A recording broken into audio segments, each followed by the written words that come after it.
परिवर्तन, इसे हम क्रोमोसोमल एब्रेशन के नाम से भी जानते हैं। गुणसूत्रों में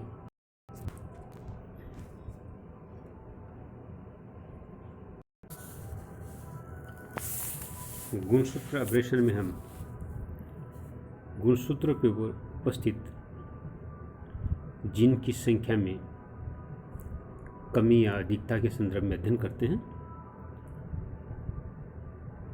हम जानते हैं कि समस्त जीवों में गुणसूत्र आनुवंशिक पदार्थ होते हैं। इन आनुवंशिक पदार्थों या गुणसूत्रों के ऊपर जीन उपस्थित होते हैं। प्रत्येक जाति के जंतु में गुणसूत्र पर उपस्थित जीन का क्रम, संख्या, दूरी आदि निर्धारित होते हैं। जब गुणसूत्रों के जीन में परिवर्तन हो जाता है किसी कारक की वजह से, ये कारक ड्रग्स हो सकते हैं या विकिरण हो सकते हैं या अन्य कोई कारक ऐसा हो जो गुणसूत्रों में परिवर्तन लाए, अर्थात गुणसूत्र की जीन की संख्या में परिवर्तन हो सकता है या संपूर्ण जीन की या संपूर्ण गुणसूत्रों की संख्या में भी बदलाव हो सकता है। अर्थात हम कह सकते हैं कि गुणसूत्र में परिवर्तन मुख्य रूप से दो प्रकार से होता है।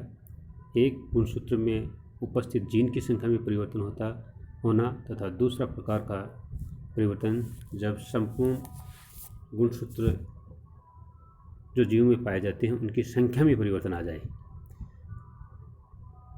जब संख्या में परिवर्तन आता है तो हम जानते हैं कि जो गुणसूत्र की संख्या निश्चित प्रत्येक जाति के जंतु में पाई जाती है उसमें कमी या अधिकता होती है, या तो गुणसूत्र कम हो जाएंगे या ज़्यादा हो जाएंगे। परंतु जब जीन की संरचना में परिवर्तन आता है अर्थात जीन की संख्या में परिवर्तन आता है तो ये परिवर्तन गुणसूत्र की संरचनात्मक परिवर्तन कहलाते हैं। अर्थात क्रोमोसोमल एब्रेशंस या गुणसूत्र में परिवर्तन संरचनात्मक तथा संख्यात्मक होते हैं। संरचनात्मक परिवर्तनों में जीन की संख्या में परिवर्तन होता है और संख्यात्मक परिवर्तन में गुणसूत्र की संख्या में परिवर्तन होता है। आज हम इसमें डिस्कस करते हैं गुणसूत्रों में होने वाले संरचनात्मक परिवर्तन, अर्थात गुणसूत्रों पर उपस्थित जीन की संख्या में जब परिवर्तन होता है तो इसे हम संरचनात्मक परिवर्तन कहते हैं। इससे जीवों या जिन पादपों में संरचनात्मक परिवर्तन देखने को मिलते हैं उनकी जनन क्षमता में कमी हो सकती है, उसकी वृद्धि रुक सकती है या विभिन्न प्रकार के अन्य लक्षण हमें दिखाई दे सकते हैं, या उनमें वदनता आ सकती है या स्टेरिलिटी हो सकती है या अन्य कोई ऐसा रोग उनमें उत्पन्न हो सकता है या उसमें रेजिस्टेंस डेवलप हो सकता है किसी रोग के प्रति। तो ये हम जानते हैं कि संख्या गुणसूत्रों में पर उपस्थित जीनों की संख्या में जब परिवर्तन होता है तब यह ऐसा हो सकता है, क्योंकि हम जानते हैं कि प्रत्येक जीन में उपस्थित गुणसूत्र पर संख्या जीनों की संख्या निश्चित होती है। जब इनकी संख्या में कमी या अधिकता होती है तो विभिन्न प्रकार के ये लक्षण हमें दिखाई देते हैं। गुणसूत्र में जीनों में होने वाले संख्यात्मक परिवर्तन के आधार पर हम देखें तो हमें दो प्रकार के संरचनात्मक परिवर्तन दिखाई देते हैं। प्रथम प्रकार के संरचनात्मक परिवर्तन होते हैं अंतः गुणसूत्रीय परिवर्तन, इंट्रा क्रोमोसोमल एब्रेशंस।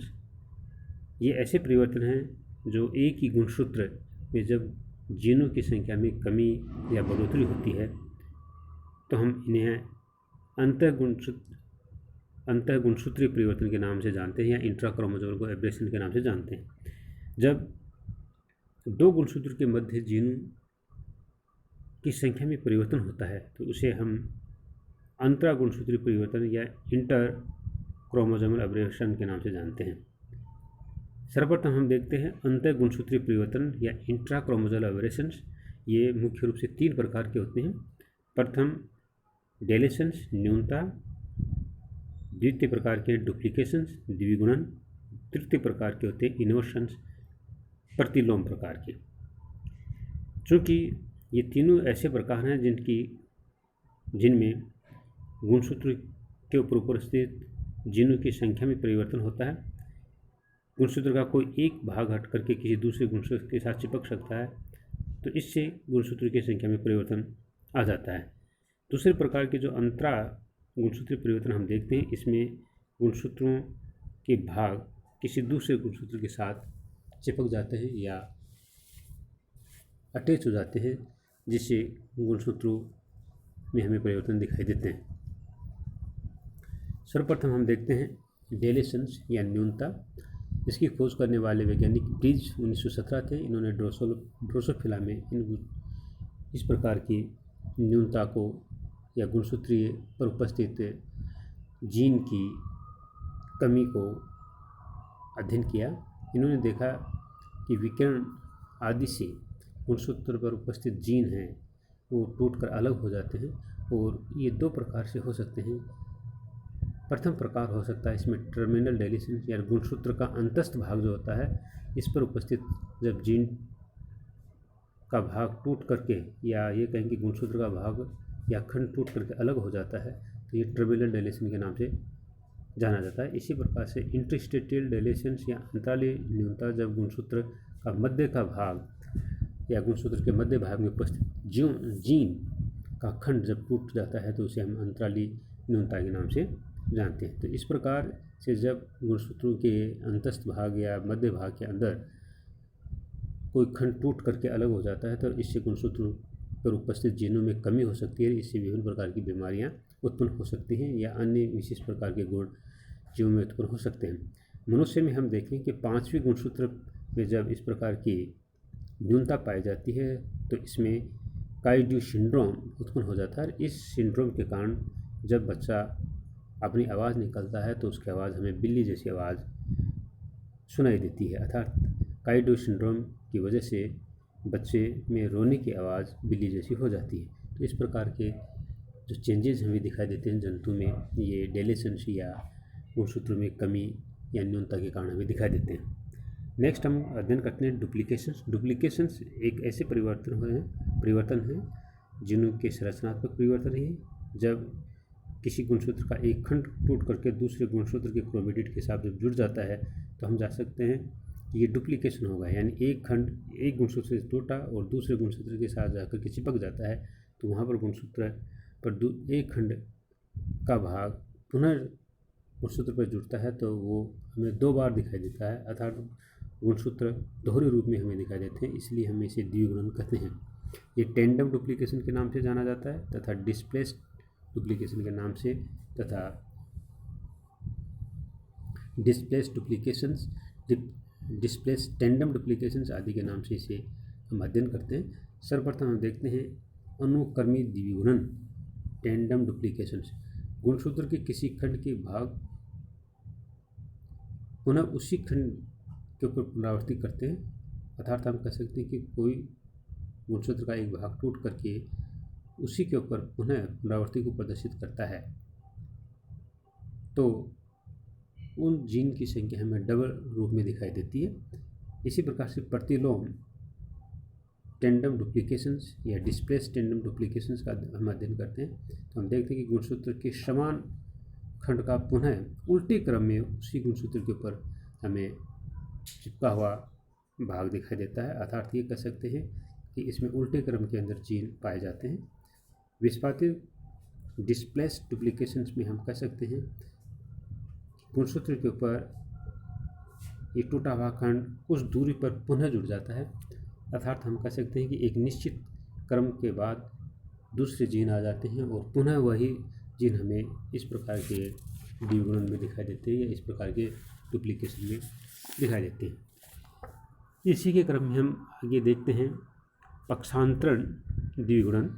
पक्षांतरण द्विगुणन की जब हम बात करते हैं, तो इसमें हम देखते हैं कि गुणसूत्र के समान खंड की पुनरावृत्ति जब असमजात गुणसूत्र पर होती है, तो इसे पक्षांतर द्विगुणन कहते हैं। अर्थात हम कह सकते हैं कि जब नॉन होमोलोगस क्रोमोसोम्स के ऊपर किसी गुणसूत्र का खंड टूट करके चिपक जाता है या उसके साथ जुड़ जाता है, तो उसे हम ट्रांसलोकेशन डुप्लीकेशन के नाम से जानते हैं, क्योंकि उस पर भी समान गुणसूत्र के खंड पुनः जब उपस्थित हो जाते हैं, या ये कहें कि नॉन होमोलॉगस गुणसूत्र के ऊपर दो खंड जब समान हमें दिखाई देते हैं, तो उसका कारण मुख्य रूप से ट्रांसलोकेशन डुप्लीकेशन ही होता है।